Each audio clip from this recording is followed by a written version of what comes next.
प्रोनेसिस investor academy के इस brand new video में आप सभी का बहुत बहुत स्वागत है। स्टॉक मार्केट एक जुआ है, गैम्बलिंग है, यहाँ सभी कुछ फ्रॉड है, सभी कुछ घोटाला है।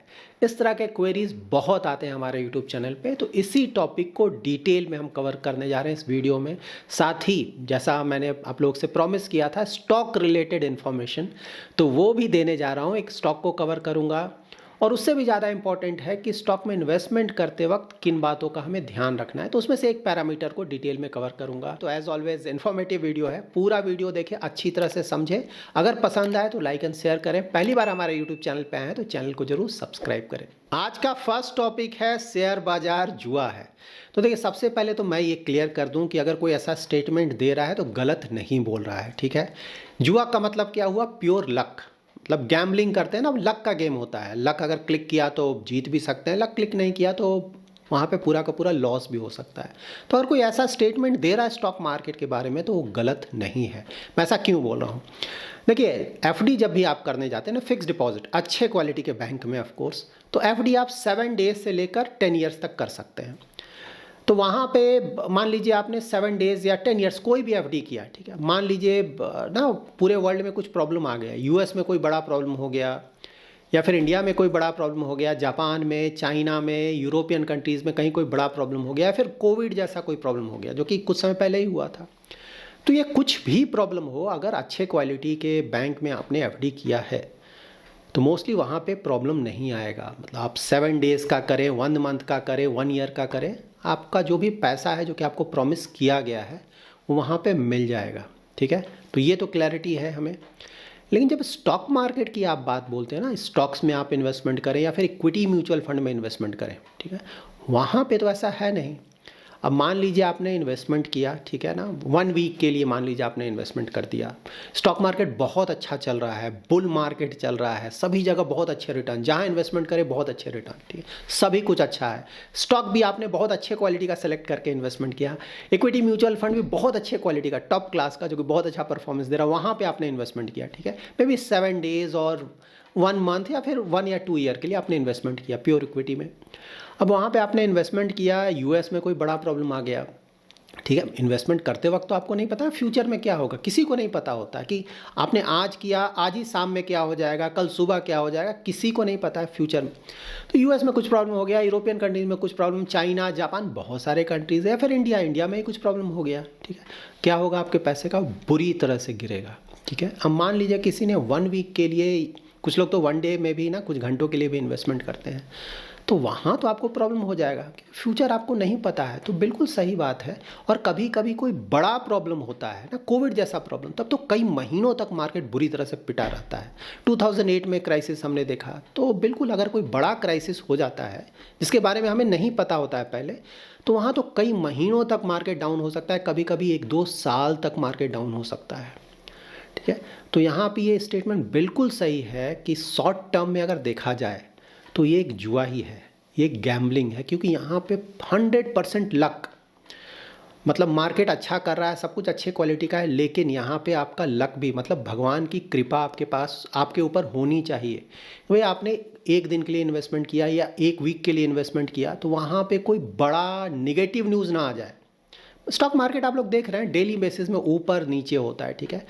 और हम लोग वीडियोस बनाते हैं तो फिर बताते हैं भी आपको क्यों गिरा। लेकिन अगर आप बोलिएगा कि भाई तुम अभी बता दो कि कल मार्केट कैसा, कल तो सैटरडे है, मंडे को मार्केट कैसा रहेगा, या फिर 1 मंथ के बाद मार्केट ना इस पर्टिकुलर डे को ऊपर जाएगा नीचे जाएगा, 1 मंथ के बाद मार्केट यहाँ से ऊपर जाएगा नीचे, अगर एग्जैक्टली पूछा जाए, ऑफकोर्स मार्केट में बहुत सारे लोग मिल जाएंगे जो कि बोलेंगे मुझे पता है, बता भी देंगे। बट एनी हाउस, अगर सीरियसली इस बात को बात करें तो फ्रैंकली स्पीकिंग वर्ल्ड में कोई भी ऐसा नहीं जो कि कंसिस्टेंटली ये बता सके। पॉसिबल ही नहीं ना, फ्यूचर किसको पता है, किसने देखा है? सिर्फ भगवान को पता है। अगर कोई बता सकता है तो मतलब भगवान ही है वो, और तो कोई है नहीं, मामूली इंसान तो नहीं बता सकता। इसीलिए इस तरह का स्टेटमेंट अगर कोई दे रहा है गलत नहीं है, ठीक है। गैम्बलिंग है, जुआ है, शॉर्ट टर्म के लिए अगर आप करते हैं तो बिल्कुल सही बात है। लेकिन हाँ, यहाँ पे ये भी ध्यान में रखना है कि देखिए स्टॉक मार्केट मूव कैसे करता है। शॉर्ट टर्म में तो बिल्कुल सही बात है, ये सेंटिमेंट का गेम है, कहीं कुछ नेगेटिव न्यूज़ आया। अब जैसे यूएस का ही देखिए ना आप, यूएस में कल ना बहुत बुरी तरह से गिरावट आया, उसके कारण इंडियन मार्केट भी गिरा थोड़ा। तो वहाँ पे हुआ कि भाई 4 रेट कट करने वाला था, अब 2 ही रेट कट करेगा, ठीक है। तो ये तो पहले किसी को नहीं पता था ना कि भाई अचानक इस तरह का कोई न्यूज़ आ जाएगा। उसके कारण यूएस में मान लीजिए किसी का इन्वेस्टमेंट था तो वो तो बुरी तरह से एक दिन के लिए गिरा, सही है, लेकिन गिरा तो बुरी तरह से ना। तो ये सब हमें ध्यान में रखना है। किसी ने शॉर्ट टर्म के लिए इन्वेस्टमेंट किया है, कहाँ से क्या न्यूज़ आ जाएगा नोबडी नोज़, ठीक है। लेकिन हाँ, stock market movement short term में तो बिल्कुल बात है, सेंटीमेंट का गेम है। लेकिन अगर आप मीडियम टू लॉन्ग टर्म देखें ना, 5 years, medium term 5 to 10 years के रफली, और लॉन्ग टर्म 10 ईयर्स या उससे ज़्यादा, वहाँ पे स्टॉक मार्केट कैसे मूव करेगा। तो देखिए, स्टॉक मार्केट में स्टॉक्स लिस्टेड होते हैं, ठीक है। तो यहाँ जो भी स्टॉक मार्केट है मीडियम टू लॉन्ग टर्म में जो मूवमेंट है वो डिपेंड करता है कंपनीज़ के परफॉर्मेंस पे और इकोनॉमी के परफॉर्मेंस पे। जैसे आप इंडिया में इन्वेस्टमेंट करते हैं, इंडिया में हम रहते हैं, वहीं इन्वेस्टमेंट ज़्यादातर करते हैं। तो इंडिया का जो इकोनॉमी है वो आने वाले सालों में कैसा परफॉर्म करेगा, जो कंपनीज लिस्टेड हैं जिसमें आपका इन्वेस्टमेंट है उनका परफॉर्मेंस कैसा रहेगा, उस पे डिपेंडेंट है, ठीक है। कितने भी अच्छे क्वालिटी का आप कंपनी हो, कितने भी अच्छे क्वालिटी का ना इक्विटी हो, आपने कुछ दिनों के लिए इन्वेस्टमेंट किया है, यूएस में कोई बड़ा प्रॉब्लम आ गया, पूरा नीचे गिर जाएगा इक्विटी मार्केट, ठीक है। तो वहाँ पे आप नहीं बोल सकते अरे मेरा क्वालिटी बहुत अच्छा था, गिर गया। शॉर्ट टर्म में प्योर सेंटिमेंट का गेम है। तो इस बात को आप जितनी अच्छी तरह से समझ लें, जितनी जल्दी समझ लें, उसी में आपका भला है।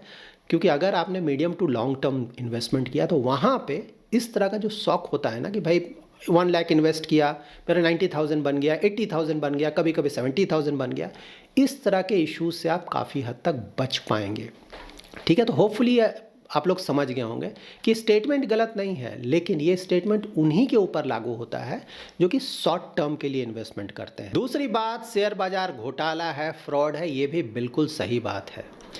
देखिए, आपने ना 1 करोड़ का कार खरीदा, ठीक है। आपने देखा कि भाई सड़क पे सभी जिसको देखो कार खरीद रहा है, जिसको देखो कार चला रहा है, तो भाई मुझे भी खरीद कर चलाना चाहिए ना, अच्छा है। आपने 1 करोड़ का खरीदा, बहुत अच्छे क्वालिटी का कार, ठीक है। आपने चलाना स्टार्ट किया, एक्सीडेंट हो गया। आप क्या बोलेंगे, अरे कार बिल्कुल बेकार है, इस कार की कंपनी फ्रॉड है, वेस्ट है। तो ठीक है, तो ऐसा क्यों हुआ? ऐसा इसलिए हुआ क्योंकि आपको ड्राइविंग आता ही नहीं था, कार चलाना आपको आता ही नहीं था। आपने सिर्फ देखा कि रोड पे सभी लोग कार चला रहे हैं, बहुत ज़्यादा लोग कार चला रहे हैं, तो ये आपको लगा ये तो बहुत आसान है, सभी लोग चला रहे हैं, मैं भी चला लूँगा। लेकिन आपने सीखा नहीं चलाना। तो इसमें गलती किसकी है? स्टॉक मार्केट में भी यही होता है ना। जैसे स्टॉक्स में जब आप लोग इन्वेस्टमेंट करते हैं, आपको कोई आइडिया नहीं है स्टॉक में इन्वेस्टमेंट करते वक्त हमें किन बातों का ध्यान रखना चाहिए, कैसे हम अच्छे क्वालिटी के स्टॉक को सेलेक्ट करेंगे, इन्वेस्टमेंट करते वक्त हम किन किन बातों का ध्यान रखेंगे। आप क्या किए भाई, टीवी पे सुन लिए किसी का, यूट्यूब चैनल पे किसी का सुन लिए, न्यूज़पेपर में कुछ नाम आपने पढ़ लिया, आपको कोई मतलब नहीं क्वालिटी क्या है कैसा, बस उसने बोल दिया अच्छा है खरीद लो, ठीक है।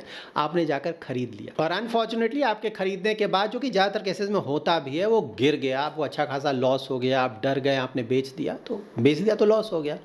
अब आप बोलेंगे पूरा मार्केट ही ख़राब है, सभी कुछ फ्रॉड है, बेकार है। यहाँ पे गलती किसकी है?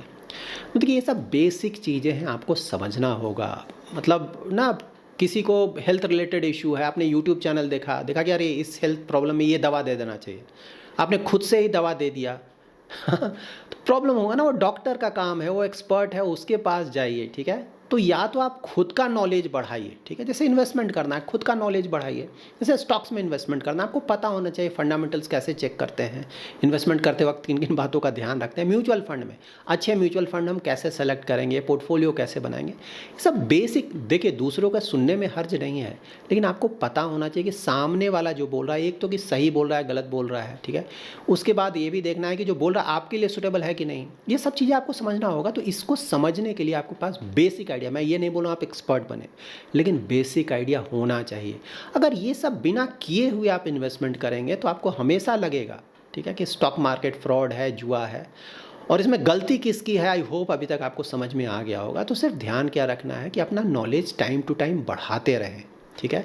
नॉलेज हार्ड एंड मनी है ना, तो थोड़ा मेहनत कर लीजिए, ठीक है। सिर्फ दूसरों का सुनकर इन्वेस्टमेंट करना बंद करें, ठीक है। खुद का नॉलेज थोड़ा बढ़ाएं और टाइम टू टाइम, देखिए एक बार में कोई एक्सपर्ट नहीं होता है, काफ़ी टाइम लगता है, लेकिन हाँ आप इसके तरफ काम करते रहें, धीरे धीरे बढ़ाते। न्यूज़पेपर पढ़ें, बुक्स पढ़ें, ऑनलाइन कोर्सेज अगर अच्छे क्वालिटी के वो करें, ये सब करते रहें। और साथ ही सबसे ज़्यादा important, medium to long term का इन्वेस्टमेंट होराइजन रखें। देखिए, इक्विटी बहुत ज़्यादा रिस्की होता है, इतना ज़्यादा रिस्क लेकर यहाँ पे लॉस करना सही नहीं है। जैसे भी आप परफॉर्मेंस देखेंगे ना स्टॉक का, अच्छे क्वालिटी का स्टॉक का या फिर अच्छे क्वालिटी का म्यूचुअल फंड का भी ना, तो मार्केट गिरेगा तो बिल्कुल सही बात, सब कुछ गिरेगा, वहाँ कोई उपाय नहीं है। लेकिन जब मार्केट वापस आएगा ना, जो अच्छे क्वालिटी वाले हैं वो जल्दी वापस आ जाएंगे और फिर से अच्छा खासा रिटर्न देने लगते हैं। इसीलिए मैं अक्सर आप लोगों को बताता हूँ मीडियम टू लॉन्ग टर्म का इन्वेस्टमेंट होराइजन रखें, अपना रिस्क प्रोफाइल चेक करें, इन्वेस्टमेंट होराइजन चेक करें, बेसिस दैट आप डिसाइड करें। नाउ आज का इक्विटी रिलेटेड टॉपिक कवर कर लेते हैं। तो आज का टॉपिक है ROE, that is return on equity. देखिए, जब भी कोई भी अपना बिजनेस स्टार्ट करता है तो वो क्यों स्टार्ट करता है? तो वो स्टार्ट करता है प्रॉफिट जनरेट करने के लिए, कि कितना ज़्यादा से ज़्यादा हम प्रॉफिट जनरेट कर सकते हैं, ठीक है। क्योंकि अगर आपको प्रॉफिट जनरेट नहीं करना है तब तो आप NGO खोलोगे ना तो अगर आपको बिजनेस स्टार्ट करना है प्रॉफिट, ठीक है, तो देखिए जब भी आप बिज़नेस स्टार्ट करेंगे तो बिज़नेस स्टार्ट करने का कुछ खर्च आता है, ठीक है। कभी कभी आप उसके लिए डेट लेंगे तो वहाँ पे आपको इंटरेस्ट पे करना होगा। बिज़नेस थोड़ा बड़ा हो गया, उसको और ज़्यादा बड़ा करना चाहते हैं तो उसको आप स्टॉक मार्केट में लिस्ट करते हैं, तो उसका भी कुछ प्राइस है। फ्री का तो इक्विटी भी नहीं मिलता है, तो इक्विटी डेट सबका कुछ ना कुछ प्राइस है। या फिर आप अपना खुद का पैसा लगा रहे हैं तो वो भी फ्री में तो आता नहीं है, क्योंकि कहीं दूसरी जगह इन्वेस्ट करेंगे तो उस पर आपको कुछ रिटर्न मिलता, तो वो पैसा आप अपने बिजनेस में लगा रहे हो, इतना ज़्यादा रिस्क ले रहे हैं। खुद का बिजनेस रिस्क तो बहुत ज़्यादा है। तो यहाँ पे जब भी आप किसी भी बिजनेस में दैट इज स्टॉक में इन्वेस्ट करें तो आपको क्या देखना है कि आपने जो पैसा वहाँ पे इन्वेस्ट किया है उस पर वो कंपनी या वो स्टॉक किस तरह का रिटर्न जनरेट कर रहा है, ठीक है।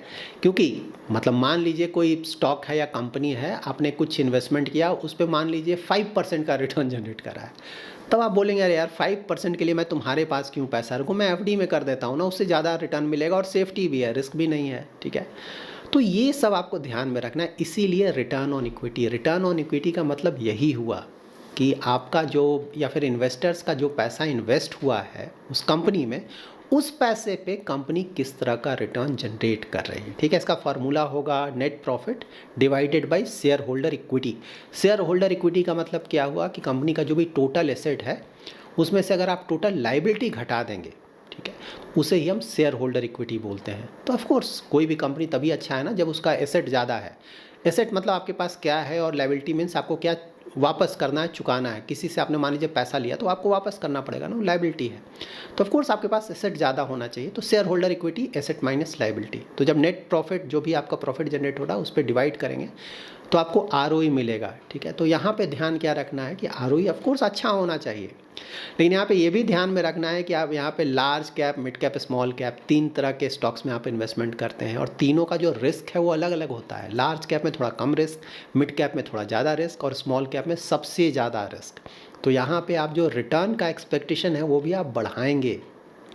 जैसे FD में इन्वेस्ट कर रहे हैं तो अगर आपको ना 7-8% में मिल गया तो चलो ठीक है, FD है, यहाँ पे पैसा मिलने की बहुत हद तक गारंटी है, अच्छे बैंक में मिल ही जाएगा वापस, तो 7-8% भी दे रहा है, चलो चलता है। लेकिन जब लार्ज कैप के स्टॉक में इन्वेस्टमेंट करेंगे तो FD से तो वहाँ ज़्यादा रिस्क है ना, तो वहाँ पे आप कहेंगे भाई रिस्क मैं ले रहा हूँ, एटलीस्ट 12-13% के आसपास दे दो। अगर ज़्यादा दे तो बहुत अच्छा है ना, 15-20% दे तो बहुत अच्छा, लेकिन बेयर मिनिमम मैं बोल रहा हूँ कि अगर बहुत अच्छी क्वालिटी की कंपनी है वहाँ भी एटलीस्ट आप कहेंगे भाई 12-13% तो दो ना, इक्विटी है, उससे कम में मैं इन्वेस्टमेंट नहीं करूँगा। ROE की मैं बात बोल रहा हूँ 12%, ठीक है, 12-13%। देखिए जितना ज़्यादा है उतना अच्छा है, ठीक है, मैं बेयर मिनिमम बोल रहा हूँ, उस तरह से आप इसको देखिए। उसी तरह से मिड कैप मान लीजिए, मिड कैप में रिस्क और बढ़ गया और बहुत अच्छी क्वालिटी की मिड कैप कंपनी है तो ठीक है, एटलीस्ट 15-16% दे दो। अगेन वहाँ मैं बोल रहा हूँ 20-30% कोई दे रहा तो बहुत अच्छा है, बेयर मिनिमम की मैं बात बोल रहा हूँ, तो ठीक है भाई 15-16% एटलीस्ट दे दो। स्मॉल कैप जा रहे हैं तो वहाँ रिस्क और ज़्यादा बढ़ गया, वहाँ बोलूँगा अरे कम से कम 20% तो तुमको देना होगा ना, इतना ज़्यादा मैं रिस्क ले रहा हूँ, पता नहीं रिटर्न दोगे नहीं दोगे, कंपनी डूब जाएगा, क्या होगा, I don't know. So 20% plus का मुझे चाहिए रिटर्न। तो ROE का एक्सपेक्टेशन इस तरह से लेकर चलें। ROE को चेक करते वक्त किसी भी कंपनी का ध्यान रखें कि ROE में आप सिर्फ इक्विटी देख रहे हैं, डेट नहीं देख रहे हैं। तो अगर कोई ऐसा कंपनी जिसने बहुत ज़्यादा डेट ले रखा है तो उस डेट के कारण भी उसका ROE बढ़ जाएगा, ठीक है। तो ROE देखते वक्त डेट जरूर चेक कर लें। अगर डेट काफ़ी कम है तभी ROE का जो फिगर है वो सही आ रहा है। डेट अगर किसी ने बहुत ज़्यादा ले लिया है, ठीक है, तो वहाँ पे आपको सावधानी से ROE चेक करना पड़ेगा, क्योंकि बहुत ज़्यादा डेट लेने के कारण, क्योंकि कंपनी जब आप ग्रो कर रहे हैं ना, अगर आप बहुत ज़्यादा डेट लिए हुए तो लिवरेज का फ़ायदा आपको मिलता है, तो उसके कारण भी कंपनी का ग्रोथ बहुत बढ़ेगा, ठीक है। डेट के कारण रिस्क भी बढ़ रहा है नो डाउट, लेकिन ग्रोथ भी बढ़ता है। तो इसीलिए ये डेट जरूर देख ले। अगर डेट रीजनेबल है, कम है, उस पर आरओई अगर अच्छा आ रहा है तो बहुत अच्छा माना जाएगा। अगर डेट बहुत ज़्यादा उस पर आरओई अच्छा आ रहा है तो वहाँ पे आपको सावधानी से चेक करना पड़ेगा, समझना पड़ेगा भाई ज़्यादा डेट के कारण आरओई आ रहा है, ठीक है, ये समझ ले। उसके बाद आरओई आपको ना 3 ईयर, 5 ईयर, 10 ईयर इस तरह से देखें। सिर्फ एक टाइम का आरओई नहीं देखना है, आपको लॉन्ग टर्म देखना है कि अभी का किस तरह का आ रहा है, 3 ईयर का कैसा है, 5 ईयर का कैसा है, 10 ईयर, और उसके बाद उसका ना ट्रेजेक्ट्री कैसा है, पहले के मुकाबले बढ़ रहा है, घट रहा है। क्योंकि स्टॉक मार्केट फ्यूचर लुकिंग है ना। मान लीजिए कोई पहले 30% का जनरेट कर रहा था, अब वो 20% का हो गया है, तो आप बोलेंगे 20% तो बहुत अच्छा है, लेकिन स्टॉक मार्केट तो ऐसा नहीं देखता है। स्टॉक मार्केट तो बोल रहा है तुम पहले 30 दिया करते थे, अब तुम 20 पे आ गया, तुम तो डाउन हो रहे हो सकता है फ्यूचर में और ज़्यादा डाउन हो जाओगे, ठीक है। तो ये सब देखिए। और अगर कोई ना कंपनी है जो कि मान लीजिए अभी 15% का पहले जनरेट कर रहा था, अब 20 हो गया, फिर 25 हो गया, कोई इस तरह से बढ़ रहा है, तो वहाँ पे प्रीमियम मिलेगा उसको कि भाई ये तो ऊपर जा रहा है। स्टॉक मार्केट तो ऐसे ही मूव करता है कि भाई फ्यूचर बताओ, पहले क्या किए क्या नहीं, उससे मुझे ज़्यादा लेना देना नहीं है। फ़र्क पड़ता है बिल्कुल, ट्रैक रिकॉर्ड हम देखते हैं, लेकिन उससे ज़्यादा इंपॉर्टेंस है कि अभी क्या कर रहे हो और फ्यूचर में क्या करोगे, क्योंकि जो प्रीमियम मिलता है उसी का मिलता है। तो ये है आरओई, इस चीज़ को आप ज़रूर ध्यान में रखें। बहुत सारे पैरामीटर्स हैं, ऑफकोर्स अलग अलग वीडियोज़ में मैं कवर करूँगा, लेकिन आरओई बहुत इंपॉर्टेंट है। किसी भी कंपनी में इन्वेस्टमेंट करते वक्त आरओई ज़रूर देखें। अब स्टॉक के बारे में मैंने बताया था ना, एक स्टॉक के बारे में बताऊँगा। ऑफकोर्स किसी तरह का कोई रिकमेंडेशन नहीं है, जो करना है, खरीदना है, बेचना है, जो करना है खुद का रिसर्च करें, डिसाइड करें। एजुकेशनल पर्पस समझाने के लिए सर मैं बता रहा हूँ। तो जैसे आप लोगों ने कमेंट में एक स्टॉक का मेंशन किया था, वेबसॉल एनर्जी सिस्टम, तो इसके बारे में मैं बताता हूँ। देखिए, इनका जब आप शेयर होल्डिंग पैटर्न चेक करेंगे ना, तो इससे आपको क्लियर मिल जाएगा। किसी भी कंपनी में ये ज़रूर चेक करें, खासकर वैसी कंपनीज़ जो कि ज़्यादा वेल नोन नहीं है, मार्केट कैप ज़्यादा बड़ा नहीं है, उस तरह की कंपनीज़ का सबसे पहले तो शेयर होल्डिंग पैटर्न ही चेक कर लें। और वहाँ जहाँ की रिटर्न्स बहुत ज़्यादा आ रहा है, ह्यूज रिटर्न्स, तो आपको शेयर होल्डिंग पैटर्न से पता चल जाएगा कि यहाँ हो क्या रहा है। जैसे यहाँ का रिटर्न्स आप देख लीजिए ना, 10 ईयर 61%, 5 ईयर 137%, 3 ईयर्स एनुलाइज्ड 154%, 1 ईयर का 575%। तो नेचुरली कोई भी इस तरह का रिटर्न देखेगा ना तो अरे ये तो इन्वेस्टमेंट कर देने लायक है। कोई भी देखेगा तो, मतलब कोई भी नहीं, ज़्यादातर लोग जिन्हें ज़्यादा आइडिया नहीं है मार्केट का या स्टॉक्स का, तो बिल्कुल, और उनकी गलती नहीं है, उन्हें समझ नहीं है, तो बिल्कुल इस तरह का रिटर्न देखकर किसी को भी लालच हो जाएगा। अब देखिए इसका शेयर होल्डिंग पैटर्न। प्रोमोटर का होल्डिंग क्या है ना, लेटेस्ट वन 27.71%, FIIs नील है ऑलमोस्ट, DII 0 है। तो पूरा स्टॉक है किसके पास, तो पूरा का पूरा पब्लिक के पास है, 71.80%, ठीक है। तो मतलब आप इसी से आपको आइडिया मिल जाएगा कि जो ऊपर जा रहा है क्यों जा रहा है। यहाँ पे कोई भी इंस्टीट्यूशनल प्लेयर इन्वॉल्व नहीं है, इवन प्रोमोटर्स को भी कोई कॉन्फिडेंस नहीं है यहाँ पे। ऑफकोर्स पहले से देखें तो उन्होंने अपना बढ़ाया है स्टेक, लेकिन अभी भी सिर्फ 27.7% का स्टेक है। और यहाँ पे देखिए कुछ और पैरामीटर्स अगर आप देखें ना कंपनी का, बहुत इंटरेस्टिंग है। यहाँ प्लेज शेयर्स देखिए, 93% इन्होंने शेयर को प्लेज किया हुआ है। देखिए थोड़ा बहुत प्लेज चलता है, अगर कंपनी अच्छी क्वालिटी का 5-10% चलता है, कभी कभी थोड़ा बहुत इशू आया तो कर, लेकिन 93% मतलब ऑलमोस्ट पूरा शेयर ही आपने प्लेज किया हुआ है। उसके बाद आरओई हम लोगों ने डिस्कस किया था ना, इनका आरओई देखिए ना, लेटेस्ट वन है -6.4%, 3 ईयर का -4.19%, 5 ईयर्स का -0.11%। तो आरओई तो मतलब एक तो नेगेटिव है ऊपर से, और नीचे ही जा रहा है। तो यहाँ पे ऑफकोर्स ये प्रश्न आता है कि भाई ये शेयर इतनी तेज़ी से ऊपर जा क्यों रहा है, यहाँ तो कुछ दिख नहीं रहा है फंडामेंटली। तो देखिए, एक तो ये सोलर एनर्जी रिलेटेड स्टॉक है, ठीक है, मतलब ये सोलर सेल्स बनाते हैं, मैन्युफैक्चरिंग है, और उससे रिलेटेड मॉड्यूल्स बनाते हैं। तो आपको पता है ना, ये सेक्टर और थीम चलता है, जब वो थीम चल रहा हो तो किसी भी क्वालिटी का स्टॉक है वहाँ पे बहुत तेज़ी आता है। तो अभी सोलर थीम चल रहा है ना, बहुत सारे सोलर रिलेटेड कंपनीज़ का शेयर प्राइस देंगे बहुत तेज़ी से ऊपर जा रहा है, ठीक है। क्वालिटी से कोई खास मतलब नहीं, अच्छा है तब तो बहुत अच्छा है, लेकिन अच्छा नहीं है फिर भी ऊपर जा रहा है, तो ये एक बड़ा रीज़न है। उसके बाद इनका सेल्स और प्रॉफिट भी देखेंगे ना तो बहुत ज़्यादा बढ़ा है रिसेंट टाइम्स में। और सबसे बड़ा रीज़न है ह्यूज रिटर्न्स। तो यह रिटर्न कोई भी रिटेल इन्वेस्टर देखेगा जिसको ज़्यादा आइडिया नहीं है फंडामेंटल्स का, तो ज़्यादा इन्वेस्टमेंट करेगा। इसीलिए पब्लिक होल्डिंग आप देख रहे हैं कितना ज़्यादा है, तो ये रीज़न है। तो ऑफकोर्स इस तरह की कंपनीज़ में आप समझ गया क्या डिटेल्स आपको चेक करना है, तो ये सब डिटेल ज़रूर चेक करें स्टॉक्स में, और बेसिस दैट जो भी आपको सही लगे वो डिसीजन लें। So that's it in this video. अगर आपको ये वीडियो पसंद आया है तो ज़रूर लाइक एंड शेयर करें। पहली बार हमारे यूट्यूब चैनल पे आए हैं तो चैनल को ज़रूर सब्सक्राइब करें। Thanks lot for watching.